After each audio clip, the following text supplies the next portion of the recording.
Newstalk 1280 KIT, it is the morning news. Dave, Lance, Jackson, and you. And on this Friday, we conclude our series of interviews with City Council candidates for this primary season. Yes. I guess, what's the actual election date? Is it the 8th? August 1st. August 1st? For the primary. Is the primary's the 1st. Mm-hmm. So we'll start tallying the ballots, and we'll know who's in and who's moving on by 8 o'clock. Probably. That's right. On the 1st. Okay, very good. And joining us is from District 2, Maude Scott. Maude, thanks for being here. Thanks for having me. We were afraid we were going to miss you, but I'm glad that glad you called in. glad we Exactly. reconnected. Yeah. Because we want to give everybody a chance to speak to the community, tell us a little bit about themselves and what they see as the issues facing us and how they might approach or not. So, Mr. Tormey, you... Yeah, well, just tell us about yourself, Maude. Who is Maude Scott, you know, and why you're running for the Yakima City Council? Well, to begin with, I'm not running. I'm walking with determination. Okay, all right. I've run before and will probably run again if the spirit moves me. So why am I doing this? I care deeply about my neighborhood in particular, the people that live there, the path that we are taking as the council moves through decisions that affect our area in particular. So I feel I have no choice but to stand up for the neighbors that I have and the people that might be coming later and go for the best. Hey, District 2, are you listening out there? All right. Maybe I assume you're knocking on doors, talking to your neighbors, and you have been for some time. What are they telling you the biggest challenge is? What do you think is the biggest challenge that's facing the city these days? What are you hearing from your neighbors?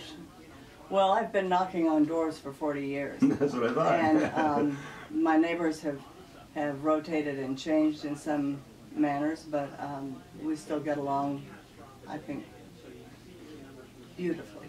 But the problem is getting door to door when they're home and when you have a business yourself to keep up with the properties that we have, the tenants that we've got, our grandkids, and everything else. It's been kind of slow season for us in the door knocking aspect, but we'll see what happens in the primary and then go from there. Biggest challenge that you think that's facing the city right now? Oh. Outside of Newstalk Radio, of course. What is the biggest one? Well, some of the big ones are certainly the decision on whether we are going to fully address homelessness in a constructive way that both meets the needs of those that are indigent and homeless and looking for help, and those that are living in neighborhoods that are targeted to become the residential repository for folks like that. So there are a lot of details to work out, and we're not there yet.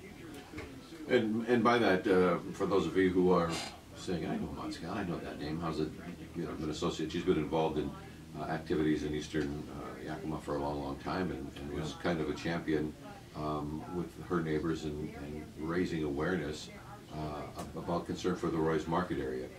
Neighborhood Health presented a petition back in the day that said, oh, everybody's all on board, and this has got the community's, you know, good housekeeping seal of approval, and that really was not the case. And Maude was very instrumental in helping to marshal her neighbors and to get the alternate story to City Council. There's a lot of folks that aren't thrilled and still aren't thrilled, and I'm sure that's part of what her district and her area is concerned about. One of the other topics, Maude, that gets so much play is the gang activity, and you see it more on your side of the city than we see it here in 40th, Summitview, and beyond. What's your feelings about what the city can and should do about helping to prevent gang crime and making residents feel safe living in a neighborhood where gang members live and hang out? Well, there's a topic that I've been familiar with before, and gang and play are two words that do need to go together. I think if we were a city that was on top of our opportunity, I'll put it that way, with these young kids that get on the path where they wind up in gangs, if we were on the topic of what other activities could they be doing, should they be doing within our community before they get to the age that they are willing to participate in that other negative side of life, then maybe we could get ahead of it. But once we're here, we've been here before. The program that we did at Washington Middle School and off 16th in the housing projects on Jerome, is it Jerome? And Swan. We worked with all kinds of kids, all ages of kids, from stair-step babysitting situations. We've got whole families, a lot of them gangster-driven mentality shows and things like that. But by tempering what they watched on our video system, we controlled the types of entertainment they saw. We controlled the music, everything from Gregorian chants up to 60s rock and roll, and then it stopped. And I was the MC on that music background. We had tap dancing, we had piano lessons, we had all kinds of arts involved. Sports are great, but not everyone gets into that. But we still saw, within my daughter's generation, 25 murders of gang-related incidents. Wow. And lost a lot of kids that were known to the ones that we were working with. And then it died down. So something has to be done to reinvigorate and nurture the goodness in children before they get there. And then it's up to the police. But you doing it was not a government program, was it, when you were involved? Well, our first indication that we were going to have gang problems, to me, coming from Atlanta, Georgia, LA, Hawaii background, living as a single woman there, I saw what poverty and concentration of population could do. That's one of the reasons that when I got here, my husband and I bought property that prevented our specific homes from being taken by the developers of that low-income housing. And looking at the design of the housing at the time, especially on Fair Avenue, I went to the first public meeting at the county courthouse when there was some preliminary meeting on bringing the first public housing to Yakima. And I pointed out to them at that time, this horseshoe concept that you've got with the play space in the center and all these giant families in terms of numbers of children with predictably a lot of single female head of households is the formula for gangs. And if you don't change this, we're going to see that. And within the first year of it being built, I was placed on the board of directors for the Housing Authority, and we had our first death on that property when because the parking surrounded the play space. A pair of twins were walking home that afternoon from their play space just across the tarmac, and one of them was backed over by a visitor there and killed in front of his twin.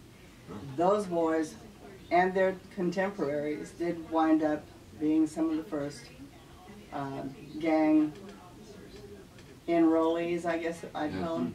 And we worked with them too, and I still know those families. So it's more than just... Well, I guess my point, obviously you have experience and insight to that. The question is it the city's job to collect the garbage, make sure the lights are on and all of this, or is it the city's job to also get involved in social engineering for families and things like that to try to prevent gangs. You know, we just took $50,000 extra out of our Yes, funds we to did. put summertime programs. Do you support that sort of thing then? Is that, Not off the cuff, I do not, because while I did receive a magnanimous gift of $5 an hour to do my job, she still has the money? yes, they also provided the initial art supplies and whatever, but they've lasted a long time. We had support from the Catholic Young Neighbors in Action teams that were coming for a while. They built our furniture with the kids' assistance, and we had Washington Middle School, the real original middle school, with a wonderful large cafeteria and a fully decked out stage where we could put on classes and also work with them with their homework. But that was a long time coming. We didn't just ask for the money for this summer and get $50,000. And I have to say that's not, in my mind, the way we should be developing programs. We need private partnership, buy-in, and then after Augment those maybe Yeah. once we know that they're up and running and successful.